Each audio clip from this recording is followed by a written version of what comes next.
to bed is hard because your body's spending a lot of time trying to break those down and put the energy instead of focusing on just going to sleep. One of the big ones that's really hard is slowly getting ready for sleep. When you were little and it was time to go to bed, you got to read a bedtime story, you got to take a bath, you got to put on your footy pajamas, you got to get your favorite blanket and slowly go to sleep. It was a wonderful experience, right? Yeah. Yes, we all miss it. Right? Yes. No one's cuddling you tonight, you have to go to sleep on your own. We're not putting you in footy pajamas, you'll be okay. But getting slowly ready for sleep is a really good thing. So being able to turn off your computer, turn off your phone, turn off your lights, and slowly get ready for sleep. Because if you're just trying to cram into the last minute and you just want to go to sleep, you're going to have a harder time falling asleep. But letting your body slowly get to that point is going to make you sleep better and then fall asleep easier. The other one is hard. You have to go to sleep and wake up around the same time every day, even on the weekend. I know it's rough. But if you're able to start falling asleep about the same time and wake up the same time every day, eventually your body starts adjusting to that, and it makes it easier to wake up, easier to fall asleep. You might find yourself actually not needing an alarm clock. You just wake up naturally through the day. It's a great feeling, right? Not as good as sleeping at night. Yeah. All right. Avoid too much light before you go to sleep. So it'd be helpful if you stay off your phone, stay off your computer, turn off your lights. Again, part of that slowly get ready. Your body tends to interpret light as light, so artificial light is really the same as sunlight to a point. So it's going to stimulate your brain to stay awake. But if you could just dim the amount of lights that you have, read a book for a little bit, and then just go to sleep, the process will be a little bit easier. And then the last one, probably the hardest one, is to make yourself comfortable. Which is kind of hard, but sleeping on top of your sheets, with your bed made, your uniform ready for the next day is not going to help you sleep well. Yes, some of them do it. We all know. There's no secrets, right? Actually getting in your bed, hard part, temperature's hard. The barracks and dorms get hot, they get cold. There's other noises, there's roommates, there's old men, there's showers, there's taps, there's lots of stuff that goes on. But if you can try to be as comfortable as possible, then that's going to help you as well. Questions?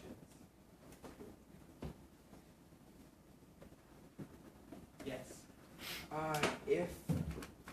Actually, two questions. Does sugar do the same thing as caffeine? It can. Okay. And then next question. If we're like, we have to turn our lights off at 10:30 and we can keep our desk lamp on, which is kind of bright if you're sitting like right at your desk, like in that little area. Mm-hmm. Is that too much light if we go to sleep? Like, should you keep the lights on or? It's better than having your overhead light on, right? Okay. So it's helpful so you can be somewhere that's not like shining right in your face. That'd be great too. Other questions? Yes. Well, sometimes I'll get like a sleep, but then I'll have like literally an hour where I'll just stay in my bed and not. Okay, so then I have a hard time falling asleep.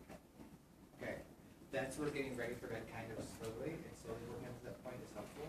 The other part that's hard is people say, well, if I slept a lot last night, then why am I so tired today? Because I slept 9 hours last night, I'm exhausted. Well, part of the time it's not the fact that you didn't sleep well last night, but if you skipped sleep several nights that week, if you've been staying up late, or if you had a whole lot of caffeine the next day, or you had a whole lot of sugar and you're kind of crashing from that, it's going to affect how you're recovering. Having a hard time falling asleep, I know these things sound really simple, or they're simple and hard to do, especially here. The more you can try to practice some of them, you hopefully will be able to fall asleep easier. If you're one of those people that can never fall asleep, it takes you hours every single night, and you're trying these things and it's not working, that's a good time to talk to your doctor, talk to someone at the health center here, and then we can try to help figure out some other things that might be able to work for you. Is there such thing as oversleeping? Such thing as oversleeping? Yeah, I mean, you can sleep too much. Most of you don't have that problem as much as the fact that you run short and you try to catch up, which helps a little bit, but then just throws off the rest of the good habits that you need to actually feel rested the rest of the time. Any other questions? Yes. Is there a way besides waking up, like when you're in like not like in a low level of sleep? Is there a way to wake up? Like some mornings I feel great and like ready for the day, and other mornings I feel like I just dug myself out of a grave. Okay. So they make alarm clocks that will slowly and gradually wake you up, so it starts off a little bit quieter. Some of them actually have a light with them as well, so if for a little time with another light, it will slowly start getting brighter in your room, so it kind of wake you up a little more gradually. For some people, that's helpful. I once worked with someone that they couldn't wake up at all, so they had a sonic boom alarm clock, which has this disc that you stick under the mattress and shakes the entire bed to wake you up. So I mean, some people kind of need that. Hey, whatever works. Sounds awesome. How much? How much? They're like $200. They're expensive. They also have the alarm clocks that will drive off your bedstand, then drive around your room, and you have to go find it.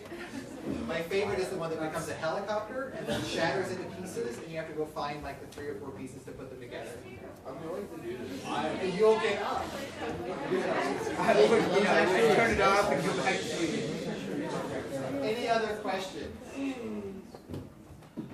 All right, I will release you back into your teachers. Oh, wait. Yes. I have okay, so it's like this procedure, like almost every day, I'll like wake up in the middle of the night. Sometimes it's due to like really bad night cramps, but that's when I get it I get it all the time and I think and stuff. So like, but then other times I just wake up in the middle of the night. So it's going to sound like I'm repeating myself because I kind of, but if you try some of these, or try them a little differently. It doesn't. I know it doesn't seem like it works, but sometimes just kind of pay attention. The other thing that you can do if you're having problems sleeping is to keep a sleep journal.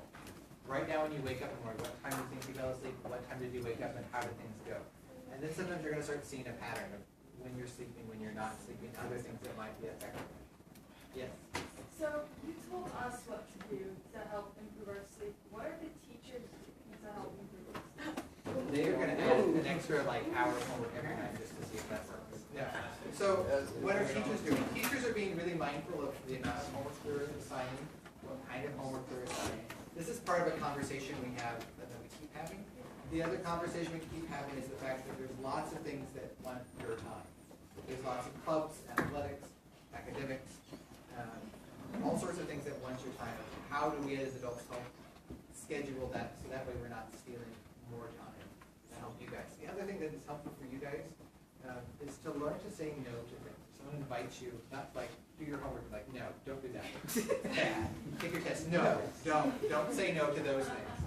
But if it's club number 45 and you really don't have time, it's appropriate and okay to say no, I really don't have time. It's okay to say no to those things. So don't get in trouble and say that I told you to say no. All right. Any other questions? All right. What I want you to do is on your card on side B, I want you to write down 3